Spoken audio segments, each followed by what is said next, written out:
இன்றைக்கி மார்னிங் குளிச்சுட்டே வந்து கோலம் போடலான்னு சொல்லிட்டு பிளான் பண்ணிட்டேன். ஏன்னா அப்படியே போட்டுட்டு அப்புறம் குளிக்கலான்னு உள்ளே போனோம்னா கிச்சனில் போயிட்டு ஏதாச்சும் ஒர்க்கு என்னையே அறியாமல் பண்ணிடுறேன். விளக்கு போட லேட் ஆகிடுதுங்க.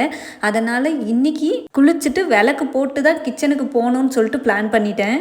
இன்றைக்கி என்னோடய மைண்டில் இப்படி தான் நம்ம கோலம் போடணுன்னு சொல்லிட்டு ஆல்ரெடியே ஃபிக்ஸ் பண்ணி வச்சுட்டேன். ஆமாங்க, ட்ரெடிஷ்னலாக போடணுன்னு சொல்லிட்டு தான் நினச்சிருந்தேன். அதனால் வாசலில் வந்து ஃபஸ்ட்டு தொடச்சி மஞ்சள் குங்குமம்லாம் புதுசாகவே வச்சுட்டு ஸ்டென்சில் யூஸ் பண்ணி ஸ்டெப்ஸில் விளக்கு மாதிரி டிசைன் போட்டாச்சுங்க.